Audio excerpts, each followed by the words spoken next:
काय निर्णय झाला आहे? सध्या बैठकांचं सत्र सुरू आहे, मात्र आता उमेदवारी अर्ज भरायला काही दिवस शिल्लक आहेत. काय स्थिती आहे? माझी आज पालकमंत्री महोदयांच्याबरोबर चर्चा झाली.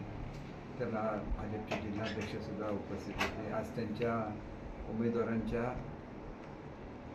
इंटरव्ह्यूज चालू आहेत, मुलाखती चालू आहेत आणि त्याच्यामुळे तो रिपोर्ट ते मुंबईला पाठवतील आणि युतीच्या संदर्भातला जो फायनल निर्णय आहे तो वरिष्ठांकडून केला जाईल. निर्णय केव्हापर्यंत अपेक्षित आहेत भाई?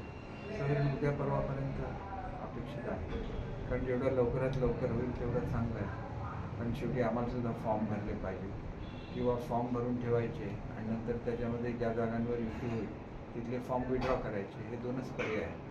त्याच्यामुळे त्या दोन पर्यायापैकी आम्ही एक स्वीकारू आणि त्याप्रमाणे आमचे फॉर्म भरून घेऊ.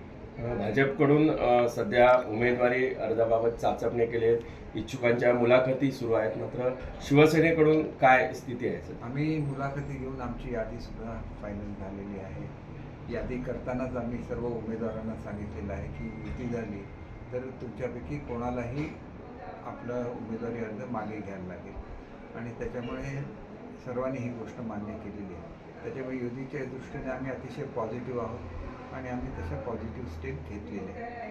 तुम्हाला आजही अपेक्षा आहे का युती होईल? अपेक्षा माणसाने नेहमी पॉझिटिव्हच राहिलं पाहिजे, माणसाने नेहमी सकारात्मक राहिलं पाहिजे. त्याच्यामुळे युती होईल अशीच आम्ही अपेक्षा करतो. उद्या ठाकरे शिवसेनेकडून पहिलाच उमेदवारी नगराध्यक्षपदाचा उमेदवारी अर्ज दाखल होते, मात्र अद्यापपर्यंत युती मात्र होताना इकडे दिसत नाही आहे महायुतीकडे. शेवटी असं आहे की प्रत्येक पक्षाने हा घ्यायचा निर्णय आणि ते पक्ष काय निर्णय घेतात त्याच्यावर मी फारसं बोलणं योग्य ठरणार नाही.